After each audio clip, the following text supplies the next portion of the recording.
Mesdames et messieurs, bonjour. Bienvenue au CUM. Nous avons l'immense privilège aujourd'hui de recevoir Gonzague Saint-Brice.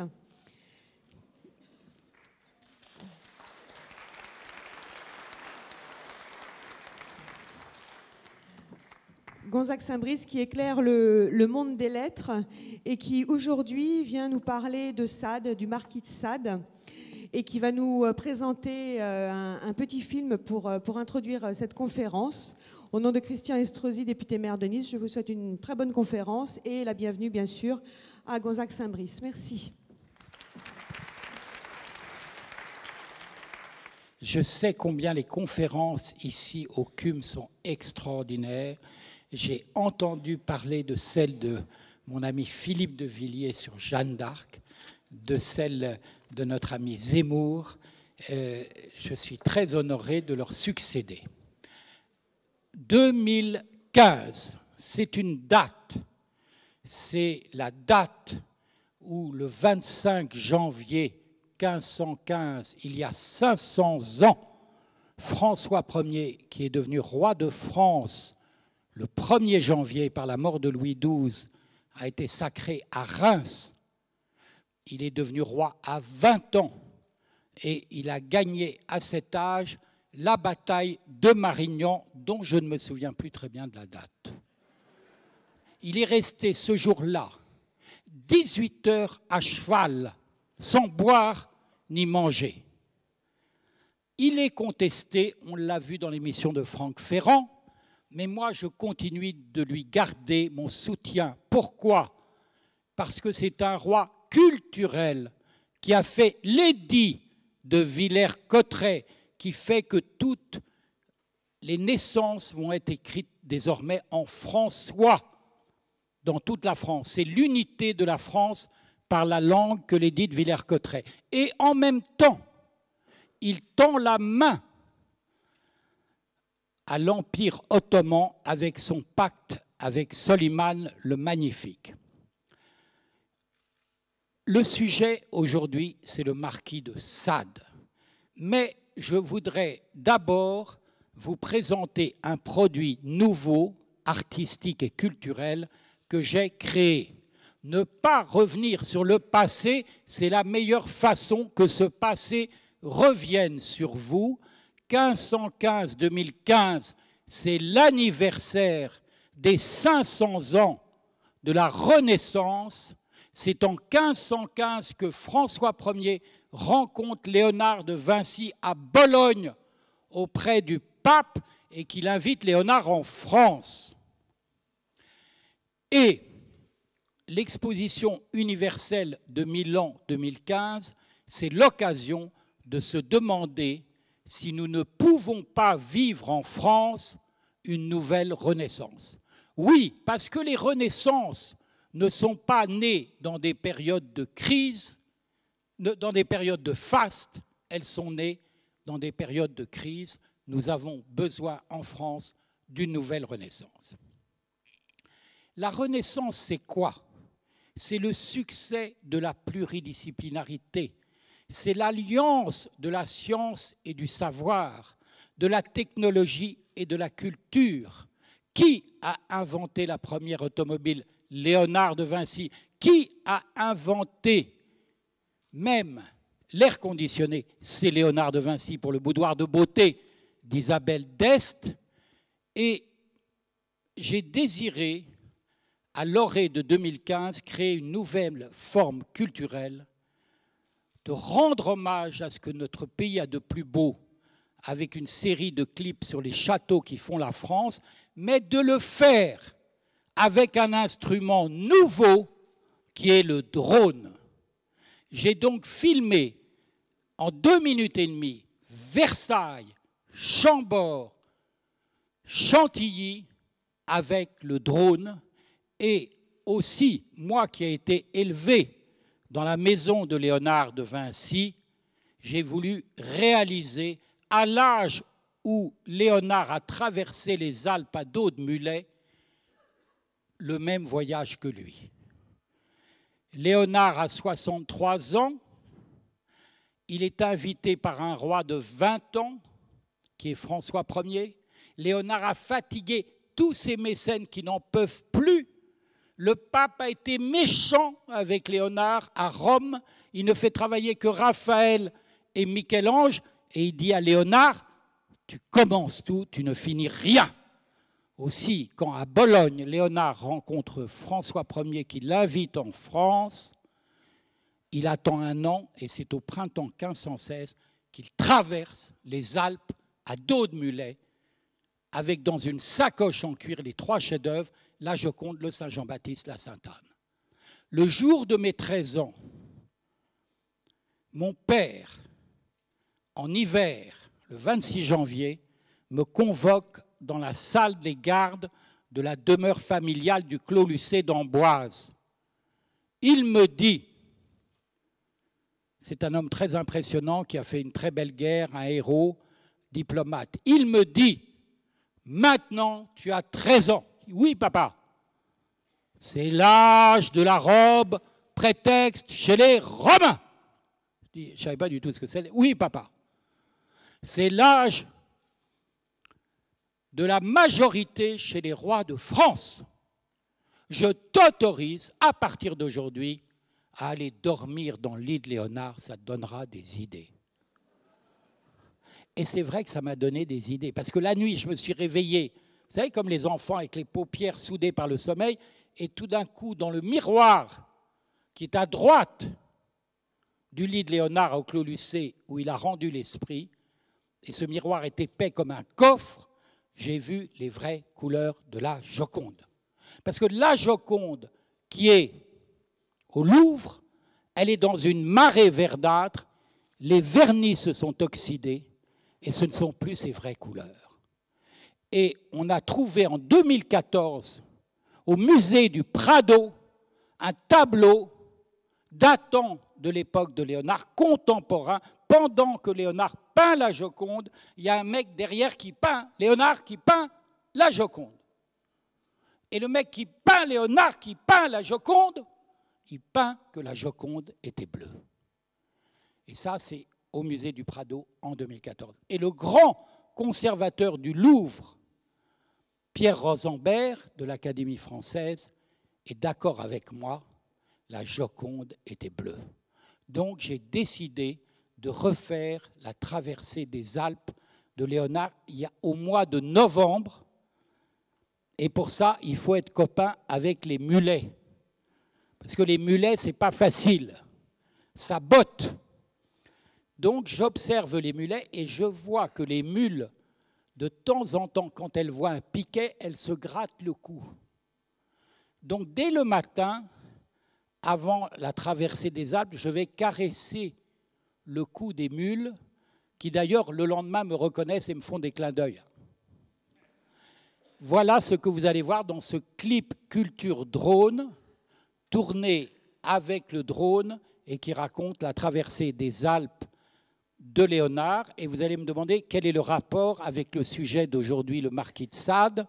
C'est que le marquis de Sade a découvert le nom de sadisme quand il a vu une des peintures à Rome lors de son voyage en Italie, mais je vous le dirai tout à l'heure. La traversée des Alpes.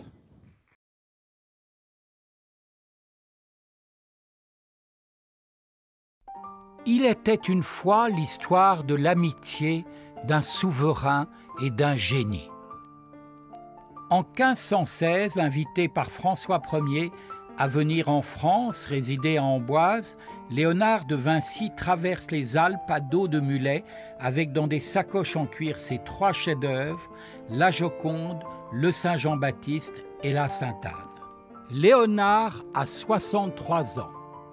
Parti de Rome, il s'enfonce dans ce qui est aujourd'hui la vallée d'Aoste, qui ouvre le chemin sur les premiers contreforts du Mont Blanc permettant d'atteindre Saint-Gervais. Passage obligé, la vallée de Montjoie, Léonard de Vinci a donc gravi le col du Bonhomme, empruntant le chemin millénaire des Muletiers et la voie romaine de Notre-Dame de la Gorge, haut lieu de recueillement des voyageurs. Sur les sentiers escarpés, le maître toscan ne cesse, sur les feuillets du carnet de cuir attaché à sa ceinture, d'esquisser, de croquer, de dessiner le paysage grandiose qui se déroule devant ses yeux. À lui s'impose au début du printemps le spectacle hallucinant et brutal de la fonte des neiges, chute d'eau et cataractes. En arrivant au refuge à Saint-Gervais et en contemplant ses dessins qui restituent le ruissellement furieux, il comprend que la fin du monde viendra par la submersion des eaux. Dans le théâtre des Alpes, le génie met en scène dans son œuvre la fulguration inouïe et prémonitoire de la fin des temps. Les monts, les chutes, les pics, les ravins, les cavités profondes sont partout dans les fonds de ces tableaux. Au Semnoz, le plus beau belvédère d'Europe, qui donne sur la chaîne des Alpes et la majesté immaculée du Mont Blanc, il élabore sa théorie du bleuissement des lointains. De sa main magicienne, sur l'ivoire du parchemin, au sommet de son art, il écrit « Notre corps est au-dessous du ciel et le ciel au-dessous de l'esprit ».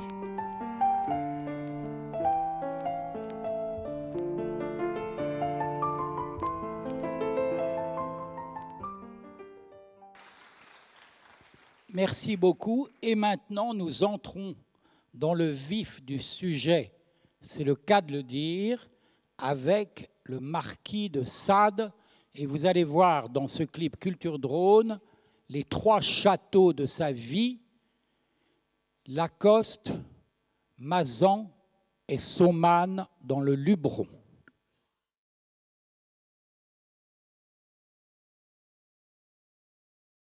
J'aime mon père à la folie, je sens que je déteste ma mère. Ainsi parlait Donatien de Sade, ce petit garçon qui vécut 4 ans durant au château de Saumanne, de l'âge de 8 ans à celui de 12 ans. Étrange éducation pour celui qui deviendra l'homme de lettres célèbre Donatien. Au siècle des Lumières, il n'est élevé que par des hommes. C'est d'abord son père qui s'occupe de lui, grand séducteur de favorites royales, puis son oncle, un abbé libertin et cultivé. Quand le jeune marquis épouse Renée-Pélagie de Montreuil, il reçoit en cadeau de mariage le château de Lacoste, une forteresse posée à flanc de colline dans le Luberon. C'est au château de Mazan, au cœur de la Provence, au pied du mont Ventoux, transformé en hôtel de luxe, qu'il organise en 1772 ce qui allait être le premier festival de théâtre en France. Aujourd'hui, c'est Pierre Cardin de l'Académie des Beaux-Arts qui est le propriétaire du château de Lacoste. C'est à Lacoste, en jouant une pièce de théâtre avec sa jeune belle-sœur, une religieuse d'à peine 20 ans, qu'il la séduit et l'enlève pour l'emmener à Venise. Folle amoureuse, elle lui écrit « Je jure à monsieur le marquis de Sade de n'être jamais qu'à lui » et cette lettre, elle l'a signée avec son sang. Sa vie libertine heurte sa belle-mère et le voilà jeté en prison. De sa cellule du château de Vincennes à sa claustration à la Bastille, Sade passera 27 ans de sa vie en détention. Tous ses écrits, érotiques et sulfureux, seront issus de ces années d'incarcération où il exprime la totalité de ses fantasmes sans pouvoir les réaliser. Aujourd'hui, 200 ans après la mort du marquis, son descendant Hugues de Sade dit qu'il est fier de son ancêtre parce que d'abord, il n'a jamais commis aucun des crimes issus de son imagination. Fallait-il brûler le marquis de Sade, celui dont Guillaume Apollinaire a pu dire qu'il est l'esprit le plus libre qui ait encore existé?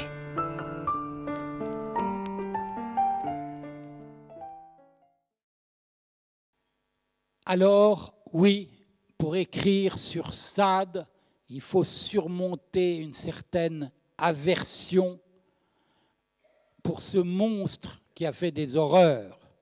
Il dit « Je n'ai jamais tué personne ». Tout ce qu'il a écrit sort de son imagination. Oui, il a fessé Rose Keller à Arcueil. Oui, il a donné des aphrodisiaques à des putains de Marseille qui se sont crus empoisonnés et qui finalement ont retiré leur plainte. Ce qui a choqué ses contemporains, c'est son athéisme virulent, obsessionnel et violent, craché sur un crucifix, éjaculé dans un calice, porté l'hostie au bas-ventre des femmes. Outre tout cela, il a un ennemi redoutable, une belle-mère qui est amoureuse de lui, qui, au début, couvre toutes ses aventures, puis lui voue une haine et un amour phénoménal. Vous connaissez ce que c'est. Et il y a une phrase qui dit « Tu m'as trop aimé pour ne point me haïr ». Un quart de siècle de sa vie en prison sans n'avoir jamais été jugé. Monarchie, révolution, consulat, empire, on le remet en prison à chaque fois. Ses ennemis, c'est Napoléon Bonaparte, parce qu'il est persuadé, Napoléon Bonaparte, que c'est Sade qui a signé le pamphlet Zoloé, qui détruit la réputation de sa femme Joséphine de Beauharnais, et puis un puceau impuissant qui s'appelle Maximilien de Robespierre, qui le jette de nouveau en prison. Un quart de siècle en prison sans jamais avoir été jugé. Il est connu, Sade, il est inconnu de son temps et connu à la fin du XIXe siècle quand il s'intéresse à la folie, à l'inconscient. Dans son œuvre, les médecins, les psychiatres se mettent à le lire. Les romantiques qui sont nés après sa mort s'enflamment pour lui. Hugo, Gautier, George Sand, Eugène Sue, Musset, Dumas, Lamartine, Balzac, Baudelaire, Barbey d'Aurevilly. Est-ce que Barbey d'Aurevilly aurait écrit Les Diaboliques si Sade n'eût pas existé? Et puis encore plus tard, les surréalistes qui ont reconnu en lui leur emblème et leur ancêtre. Sa vie ressemble à un vieux proverbe français. Il n'y a pas de laides amours, il n'y a pas de belles prisons, il n'y a pas de laides amours. C'est un homme jeune qu'on jette au cachot. Il a la conscience de devenir le monstre qu'on attend qu'il soit. C'est un grand écrivain et un grand metteur en scène. Il est surtout très moderne, un avant-gardiste, un révolutionnaire, un grand seigneur, un inclassable. Il vit vieux pour l'époque, 74 ans. Il aura le temps d'écrire les 120 journées de Sodome et Justine. La Révolution le fait sortir de prison et l'Empire l'y renvoie. Grand seigneur, il peut s'offrir sa pension, logé, nourri, blanchi, proprement. Il se fait servir à la Bastille, où son appartement est grand, des repas fabuleux. Il devient obèse, énorme, sans piffre, de gâteaux, surcompensation affective. Il ne faut pas en avoir peur. Il ne faut pas le juger. Essayez de le comprendre, de l'aimer peut-être, comme il a été tant aimé par sa propre femme. Comme le dit Malraux, juger, c'est de toute évidence ne pas comprendre, puisque si l'on comprend, on ne pourrait pas juger. C'est un monument de la littérature française. Entre le siècle des Lumières et l'aurore du romantisme, il apporte la liberté d'être. Sade finit reclus à Charenton, où il libère les fous en leur faisant faire du théâtre, comme Napoléon reclus à Sainte-Hélène. Il n'y a pas de belles prisons, il n'y a pas de sales amours. Ce qu'il dit, lui, j'ai le malheur d'avoir reçu une âme ferme qui n'a jamais supplié et qui ne pliera jamais. Baudelaire dit « Qu'importe de souffrir quand on a beaucoup joui ». Que m'est-il arrivé à moi en face du marquis de Sade? Ce n'était pas du tout le sujet qu'il me fallait, pas du tout celui qui m'inspirait. Et j'avais simplement cette relation entre nos deux familles en Touraine, entre les Sade et les Saint-Brice. Mes grands-parents sont morts en déportation pour faits de résistance et morts dans les camps. Et les Sade aussi étaient dans la résistance. Et depuis 3 générations, cette famille provençale qui est venue s'installer en Touraine est liée à ma famille. Si bien que moi, quand j'ai commencé à faire du ballon libre, de la montgolfière, c'était avec mon contemporain Hugues de Sade. Donc, nous nous élevions au-dessus des châteaux de la Loire, nous partions de l'île d'Or, on passait au-dessus de la forêt d'Amboise en voyant les animaux, les grands animaux qui, sentant quelque chose au-dessus d'eux, se bousculaient. Nous sommes partis de Chenonceau, nous avons même fait la traversée des Alpes en ballon en partant d'un terrain de foot à Chamonix et en atterrissant au milieu d'un mariage en Italie. Et donc, mon contemporain, qui avait comme moi 20 ans en mai 68, Hugues de Sade, un jour que nous sommes en train d'appuyer sur le brûleur, de nous élever dans les airs, entre 2 nuages, me fait cette confidence que quand il était petit, au château familial des Sade de Condé en Brie, il a vu la bibliothèque murée de la famille. Il a compris que le mur du salon cachait toutes les œuvres du marquis de Sade. Et il m'a dit, il faut que tu revoies maman, elle est âgée maintenant. Son père, le comte de Sade, s'était battu pour la réhabilitation du marquis.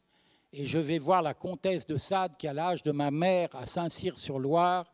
Et elle me dit, Gonzague, dans 3 ans, c'est le bicentenaire de la mort de Sade. En 2014, vous devez écrire sa biographie. Ce n'était pas un cadeau. Alors, elle me donne toutes les archives encore inédites du marquis de Sade et je décide de me retirer dans une île déserte avec une très jolie amie dans les Turks and Caicos, entre les Bahamas et les Caraïbes, pour me taper la totalité de la lecture des œuvres complètes du divin marquis.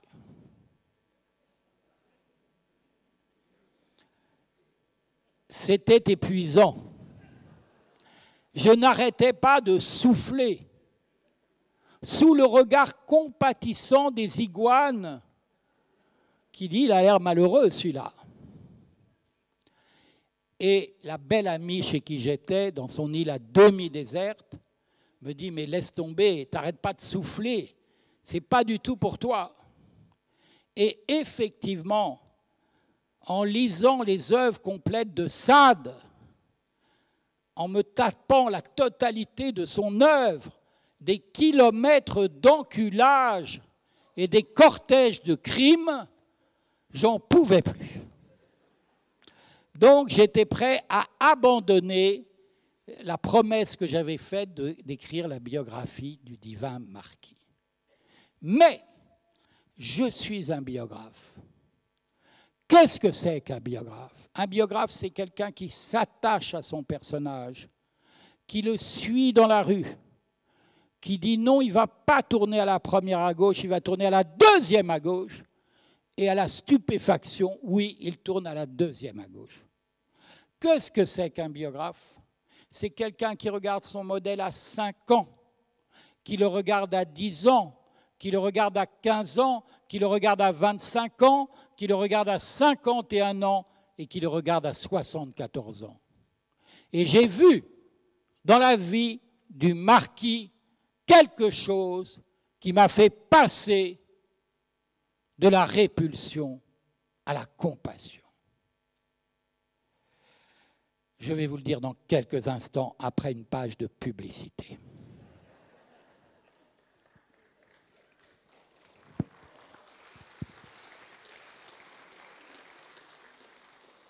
Alors, qui c'est ce Donatien de Sade?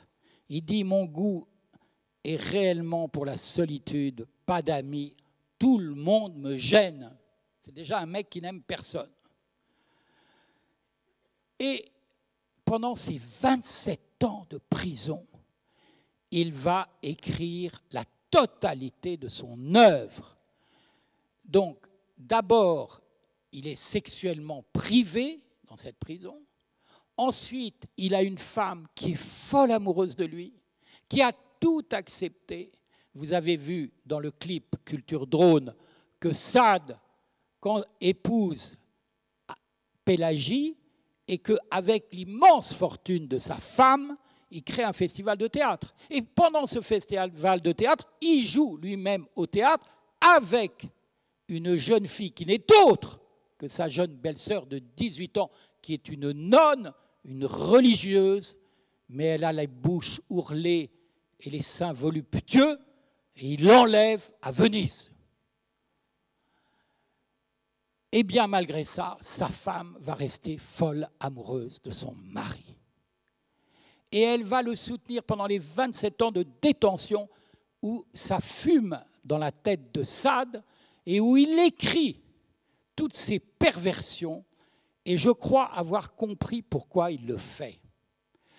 Il a étudié le marché littéraire.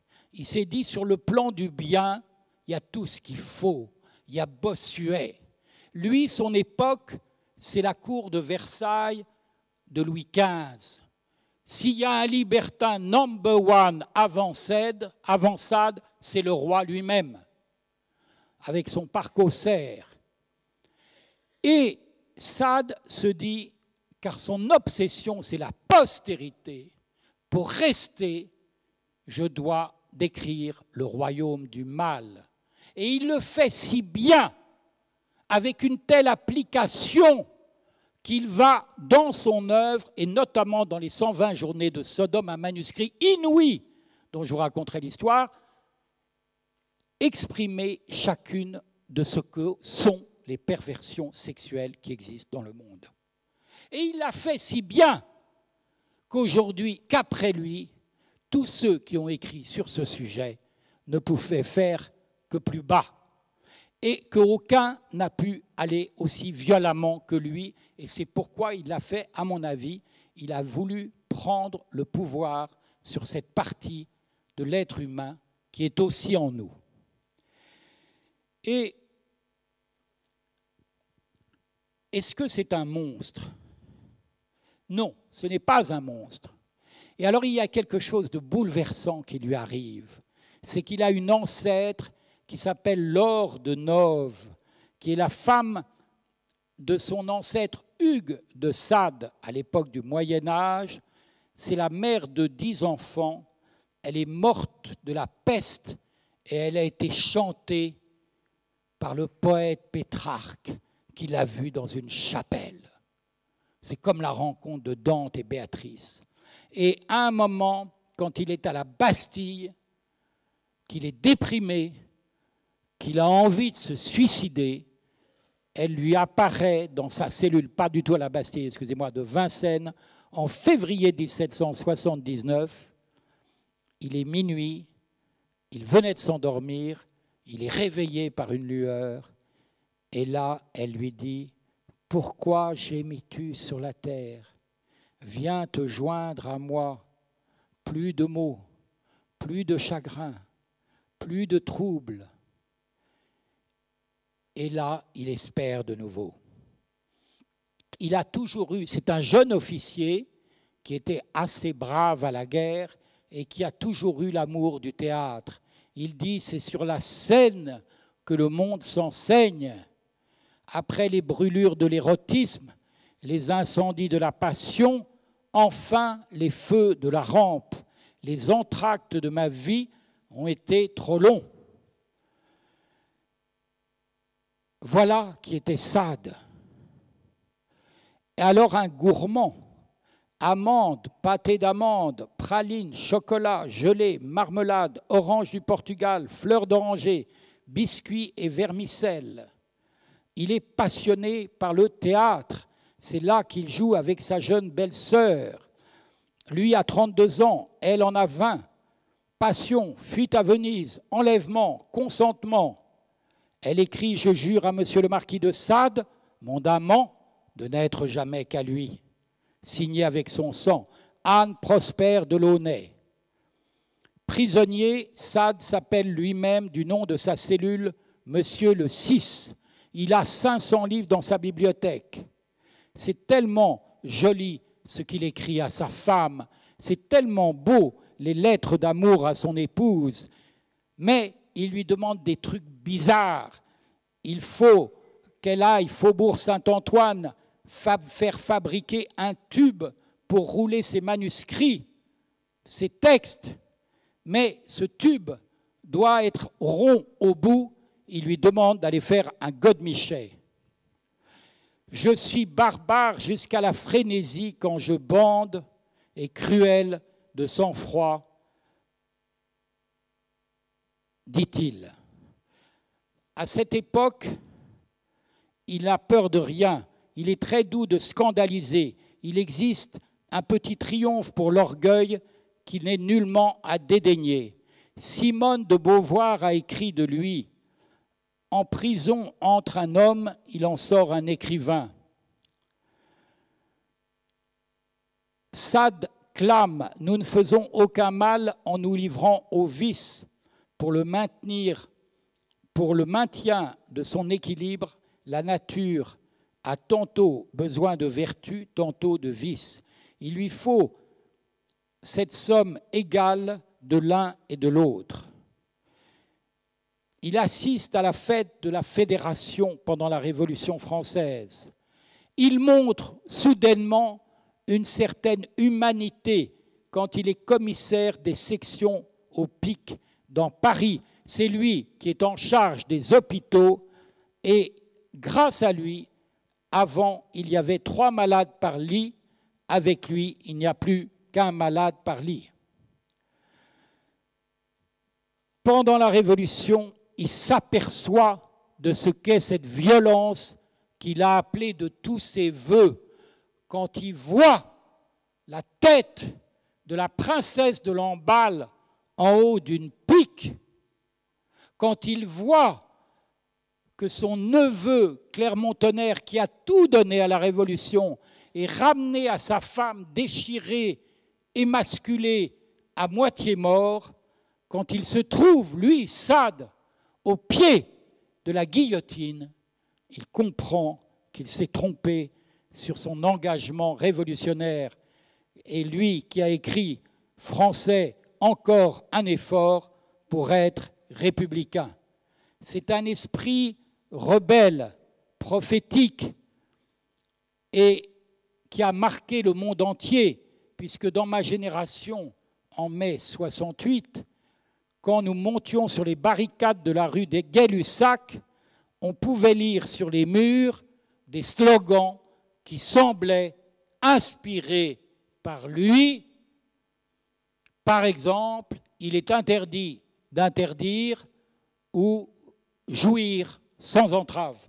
Mais le plus fort, je vois que nous avons quelques 68ards qui n'ont pas perdu leur vigueur.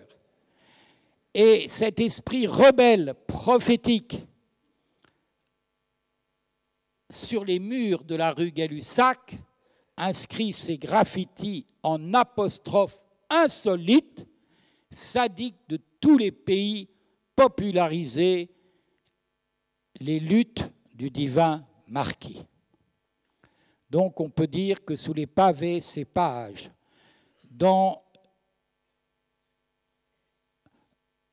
Alors là, avant Freud, Théophile de Bordeaux, médecin de la Pompadour, a pressenti le rôle de l'inconscient.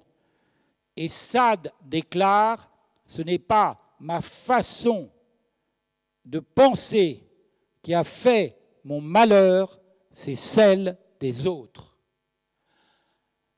Alors, le problème avec lui reste entier. Paul Verlaine a dit « Je compare ces vers étranges aux étranges vers que ferait un marquis de Sade discret qui saurait la langue des anges. » C'est pourquoi j'ai appelé mon livre « Marquis de Sade, l'ange de l'ombre ». Guillaume Apollinaire a dit « Le marquis de Sade, qu'on ne s'y trompe pas, est l'esprit le plus libre qui ait encore existé. » Philippe Solers a dit « Le raz-de-marée de liberté du XVIIIe siècle a engendré Sade, le XIXe a travaillé à l'ignorer ou à le censurer, le XXIe siècle s'est chargé de le démontrer de façon hurlante par la négative, le XXIe siècle devra le considérer dans son évidence. » Et c'était le moment de le faire en 2014, puisque c'était les 200 ans du bicentenaire de la mort du marquis. Il nous dit tout de même, il faut le reconnaître, quelques vérités sur la sexualité. Par exemple, je prends mon temps. Par exemple, c'est une chose très différente que d'aimer ou de jouir. La preuve est qu'on aime tous les jours sans jouir et qu'on jouit le plus souvent sans aimer.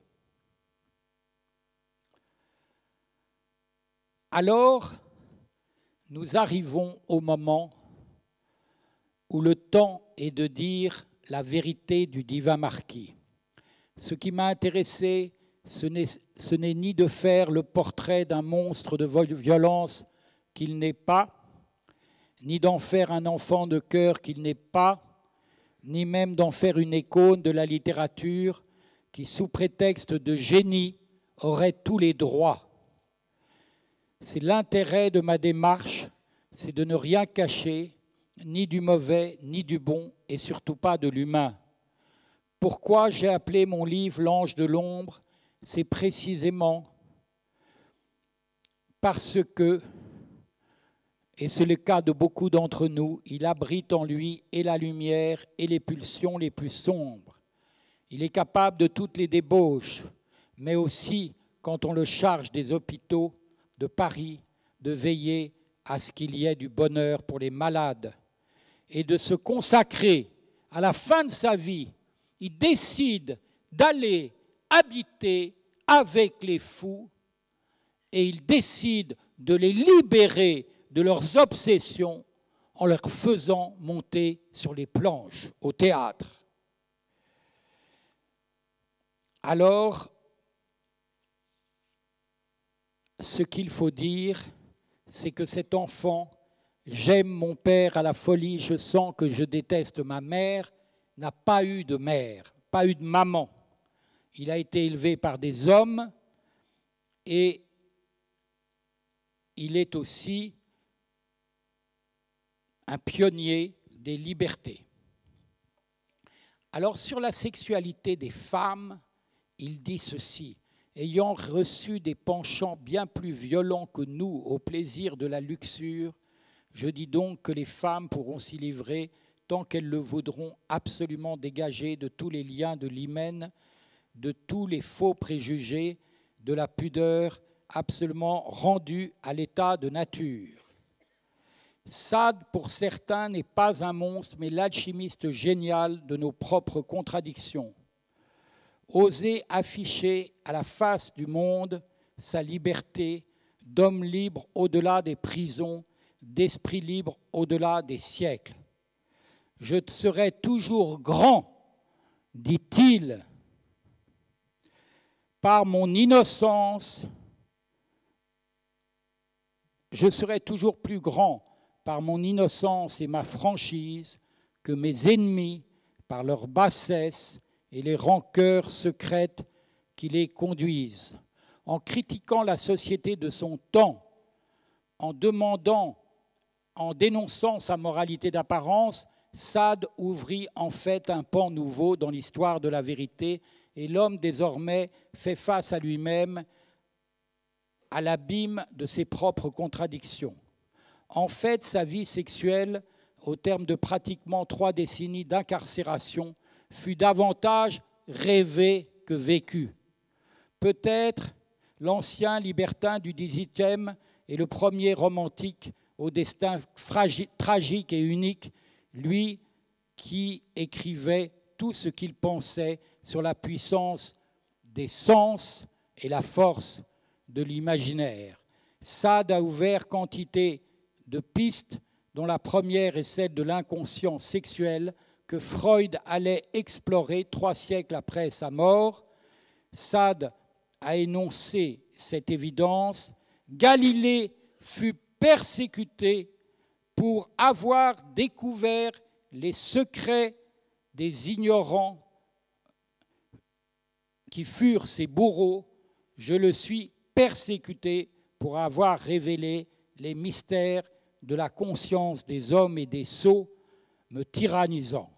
L'esprit, la science et l'imagination seront toujours le désespoir des hommes stupides.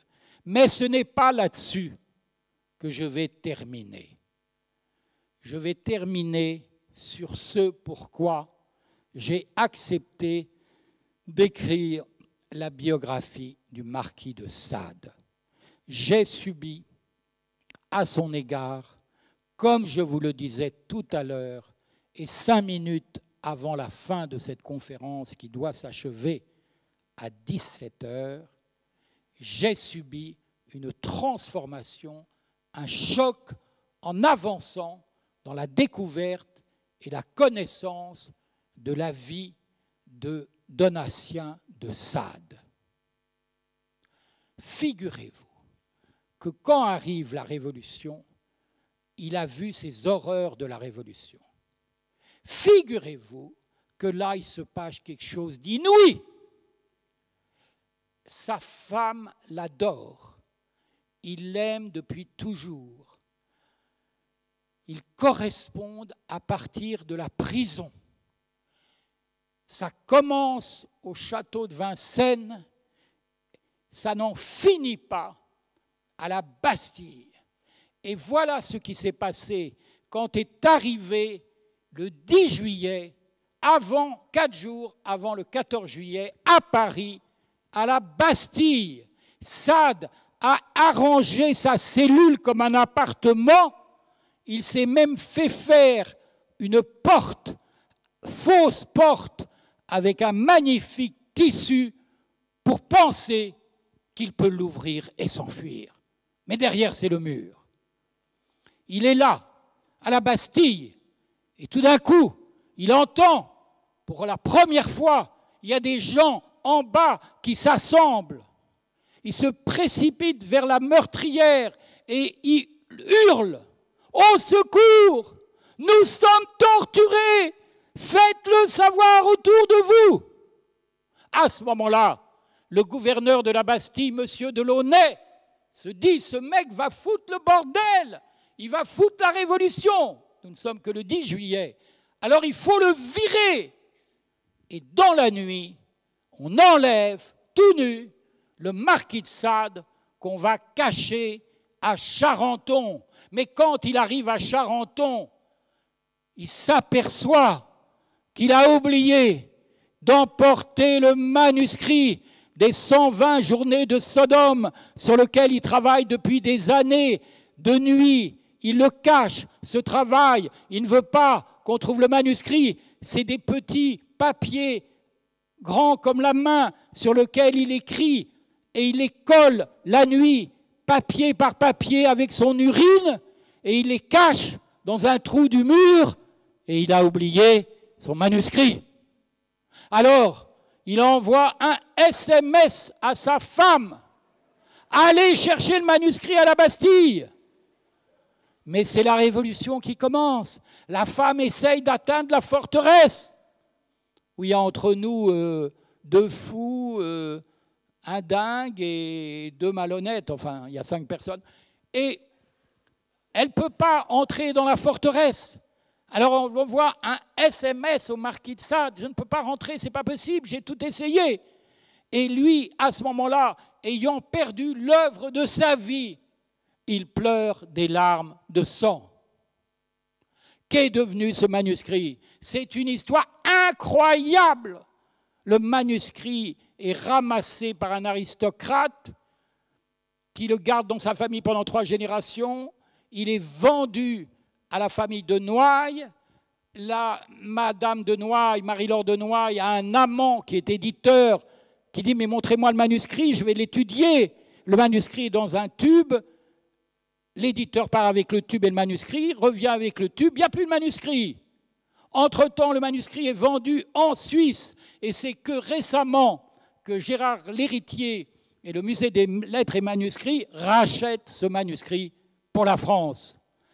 Et Sade est mort sans savoir que son manuscrit allait être retrouvé. Mais mieux encore, après cet épisode où il est maintenant à Charenton, tout d'un coup, il apprend que peut-être il va être libéré de la prison. Il va pouvoir retrouver sa femme. Et là, il lui écrit la lettre de trop. Je vais sortir de prison. Je vous baiserai de tous les côtés. Ce n'est peut-être pas exactement ce qu'elle attend de lui. Et du coup, elle se réfugie dans un couvent à Paris. Elle refuse de le voir. Elle demande le divorce républicain qui vient d'être créé par la Révolution française. Et c'est là que Sade m'a touché au cœur, quand j'ai vu cet homme obèse qui sort de prison, qui est libéré dans le Paris révolutionnaire où il reste un suspect qui ne sait pas où aller. Si il a une obsession, placer sa dernière pièce, il va dans les théâtres, il va dans le Paris des Bouges, et dans les théâtres, il rencontre une jeune comédienne de 31 ans, belle, clémente, gentille, sexy. On l'appelle sensible. Et c'est la femme avec qui il va vivre désormais. Elle le cache. Elle lui fait échapper à la mort. Elle le met dans une maison où il y a un autre écrivain qui est là. Comment il s'appelle cet écrivain? Coderlo de Laclos, l'auteur des Liaisons dangereuses. Et tous les deux, ils vont échapper au couperet à cause de cette femme, Anne-Laure de Launay, sensible, qui est maintenant la compagne du marquis.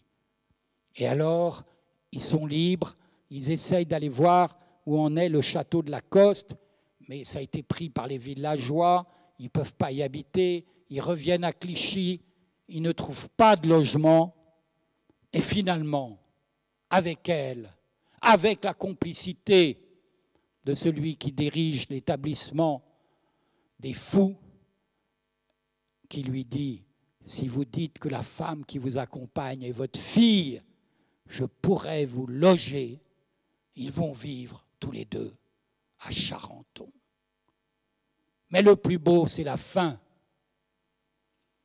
Tout le monde dit à Sade, t'as de la chance, t'as 51 ans, t'as une maîtresse de 31 ans.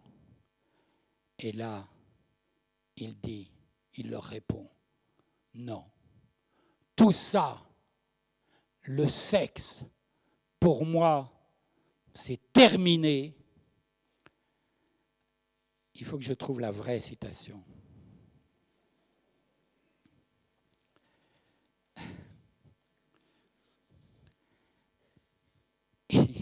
Il dit, pour moi, tout ça, ça n'a plus aucune importance, ça ne m'intéresse plus. Il dit, maintenant, je suis 4 fois plus heureux. Il n'a pas dit 2 fois plus heureux, il a dit 4 fois plus heureux. Merci de votre attention.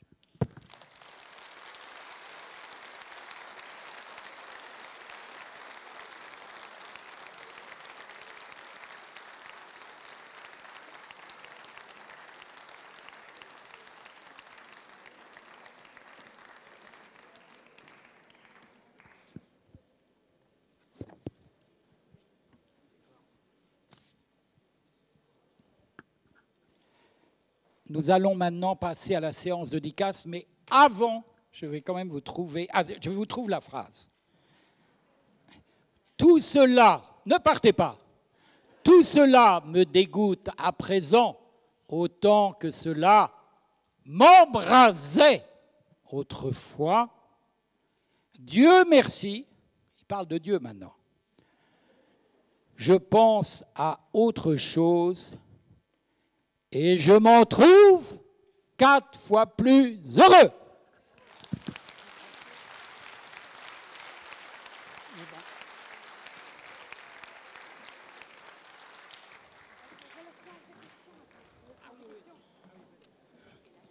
Excusez-moi, il paraît qu'il y a des questions maintenant. Oui. Oui, il y a des questions. Voilà. Parfait. Alors, on va laisser partir ceux qui veulent rentrer chez eux, à la Bastille, à Vincennes, et on va répondre aux questions. Merci d'être venu, en tout cas. Oui, bonjour. Il y a une question qui mérite d'être posée au sujet de Sade. Il semblerait, selon certains, qu'il ait eu des difficultés à éjaculer et que les rapports amoureux étaient douloureux pour lui. Ainsi, dans sa correspondance, il écrit, du reste élégamment, « L'arc bande, mais ne décoche pas de flèche ». Alors, qu'en est-il exactement? Parce que cela pourrait expliquer bien des choses. Alors, on voit, d'après votre question, que vous avez deviné que j'étais présent à la Bastille et que j'étais même spectateur de ce qui n'a pas eu lieu. Parce que, alors c'est effectivement un des cas qui a été évoqué, une des choses qui a pu être évoquée dans sa sexualité. On a aussi évoqué carrément une impuissance du marquis, ce qui n'a pas été le cas, bien sûr. En fait, toutes les phrases qu'on connaît de lui se sont faites dans sa jeunesse, après son mariage. Et après, évidemment, que la détention correspond pour lui à une privation sexuelle constante et que ça augmente encore la force de ses fantasmes. Mais tout à fait, ce que vous dites a été dit dans plusieurs livres et c'est à considérer aussi. Maintenant, je ne peux pas être un témoin du XVIIIe siècle, étant donné que je suis né en 1948. Oui, vous avez évoqué à juste titre donc l'aspect, disons, de Tréglant écrivain du marquis de Sade. Vous avez évoqué l'aspect de le côté Tréglant écrivain du marquis de Sade, Mais il y a un aspect dont vous n'avez pas parlé, c'est de sa conception de l'espèce humaine et de sa philosophie politique et sociale. Ce qui ressort quand même à la lecture des écrits du marquis de Sade, c'est qu'il considère quand même l'espèce humaine comme un ensemble de sales bêtes qui se distinguent d'une part entre des dominants qui doivent dominer sans aucune restriction et sans aucune pitié, et des dominés qui doivent être dominés par les dominants sans aucune restriction ni aucune pitié.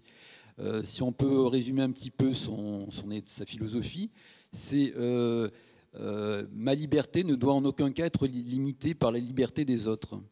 Donc, au vu de cette philosophie politique, est-ce qu'on ne doit pas aussi en tirer des conclusions quant à son état d'esprit, sa conception de l'humanité?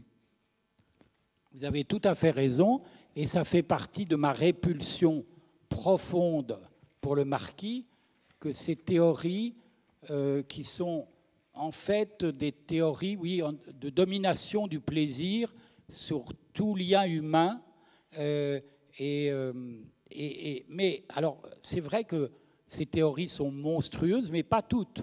Les théories politiques, qui sont des théories révolutionnaires, français, encore un effort pour être républicain, ne sont pas du tout du même tonus. Mais justement, alors, cela dit, il ne faut pas non plus aller à l'extrême. Je ne suis pas du tout d'accord, par exemple, avec le texte de Michel Onfray, qui va vous expliquer que Sade est à l'origine du nazisme et des camps de concentration. Il ne faut pas non plus exagérer. Bien sûr que c'est un dictateur du plaisir. Ce que vous venez de dire est tout à fait juste, mais de là à le montrer comme le créateur du nazisme, je ne suis pas d'accord. Mais ceci fait partie des raisons pour lesquelles je ne voulais pas écrire sur le marquis de Sade. En tant qu'écrivain, ce qui est intéressant chez lui, c'est un polygraphe, c'est-à-dire qu'il est capable de tout écrire. Il écrit des biographies historiques, il écrit des essais artistiques, notamment quand il fait sa visite à Rome et sa visite à Venise. Il a une passion pour l'Italie, mais il est aussi capable d'écrire des chansons. Par exemple, je relève dans ma biographie de Sade une chanson qui est très gainsbourgienne de Donatien de Sade. Il écrit des essais, il écrit des théories politiques, et d'ailleurs, ce qui, à mon avis, rend sa lecture particulièrement indigeste, c'est que dans tous ses livres, quand il mélange des théories politiques exagérées avec des scènes érotiques. Donc, on ne peut pas le prendre ni comme un professeur de morale, ni comme un champion des droits humains, quoique il ait participé à la libération des esprits en ce qui concerne pas seulement la sexualité, mais par exemple dans son étude des climats et des races. Par exemple, à un moment, il explique que ce qui est... Vous voyez que coucher avec sa sœur, c'est un crime en France, mais que dans telle île ou dans tel pays, ce n'est pas un problème. Il fait une sorte, avant Montesquieu, il va faire une sorte de théorie des climats et de théorie des différences de la façon dont la sexualité est vécue dans les civilisations. Oui, oui, une question purement matérielle. Oui. Si on peut. Un de nos hommes politiques encore vivants, actuels, oui, je vois à qui vous faites allusion. A une sexualité qui est rude, je cite Six. Est-ce que, et son procès tourne autour de la... Enfin, est-ce rémunéré? Est-ce que Sade avait recours à une rémunération pour satisfaire ses faits? Tout à fait. En effet, dans les frasques de Sade qui sont répertoriées par la police, ce n'est pas ces frasques-là qui vont le jeter en prison, c'est sa belle-mère qui va le dénoncer. Dans tous les 3 ou 4 histoires qu'on connaît et qui sont scandaleuses, moins par la sexualité que par le vrai scandale de Sade, qui est le blasphème. Parce qu'au XVIIIe siècle, les petites histoires de Sade, d'abord, elles se font toutes avec des putains qui sont rémunérés, pour répondre à votre question. Mais ces putains qui sont rémunérés sont choqués parce que Sade leur demande, non pas du point de vue sexuel, elles sont un peu habituées, mais lui leur demande d'insulter Dieu pendant l'acte, de blasphémer. Et c'est ça le côté, pour moi, insultant et insupportable de Sade, mais c'est que, en fait, ce qu'est un libertin, ce n'est pas quelqu'un qui est libre avec les mœurs, c'est quelqu'un qui insulte Dieu. C'est ça un libertin. Vous voyez, c'était ça ce grand mouvement de l'époque. Donc oui, les filles à qui il a affaire sont rémunérées, et voilà. Et il a effectivement une sexualité un peu rude, comme disait l'autre. Monsieur, c'est vous ? Merci, maître, pour cette conférence. Donc, le fond et la forme, c'était assez éblouissant. Donc, Sade était un grand amoureux. Il a lutté contre les conventions sociales. Est-ce que vous le mettriez du côté de Tristan, de Roméo, ou, mon Dieu, pourquoi pas de Dominique Strauss-Kahn, s'il vous plaît? Ah, quelqu'un l'a cité, donc.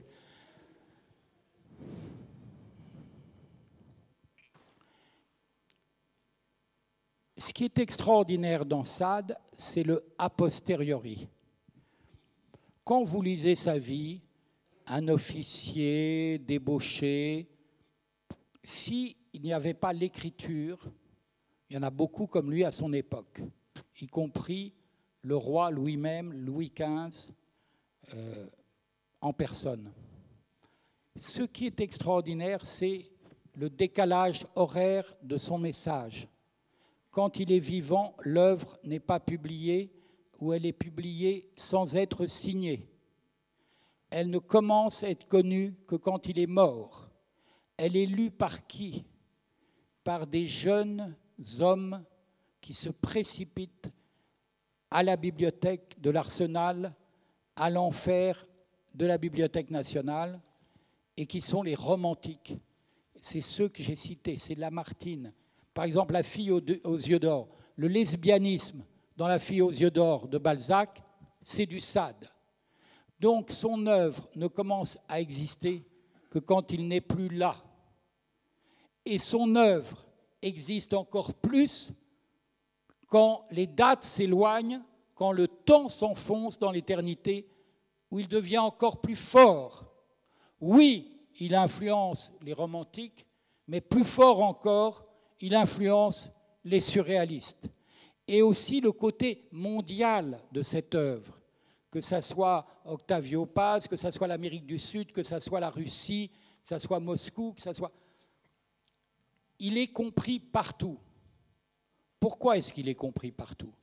Parce qu'il a pris ce parti définitif de faire l'inventaire de ce qui est en chacun des êtres humains et qu'il a donné deux noms, que son nom a donné deux mots, sadique et sadien.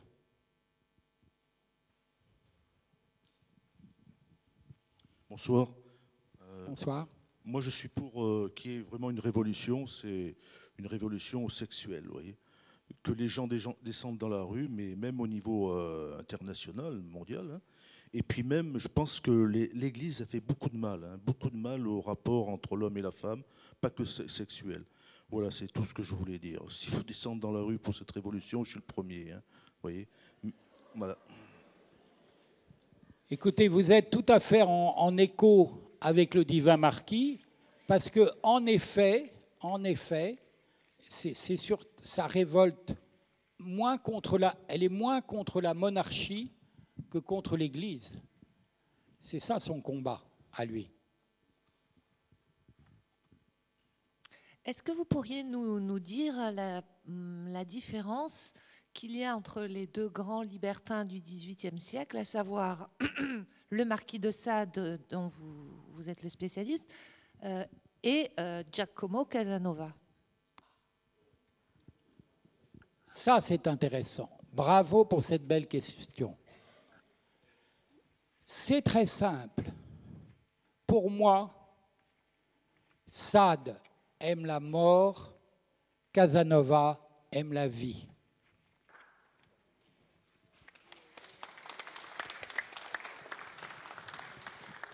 Parce que ce qu'il y a de particulièrement insupportable dans les fantasmes de Sade, ce sont ces horribles choses de torture, de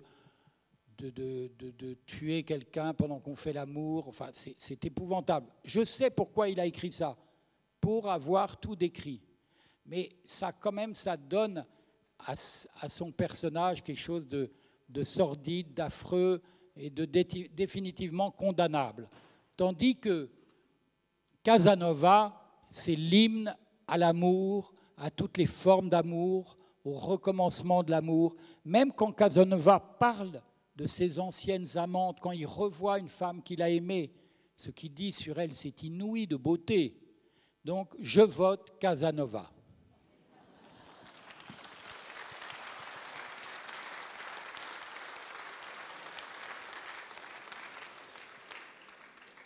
La question qui me préoccupe concernant le divin marquis de Sade, c'est la question de l'athéisme.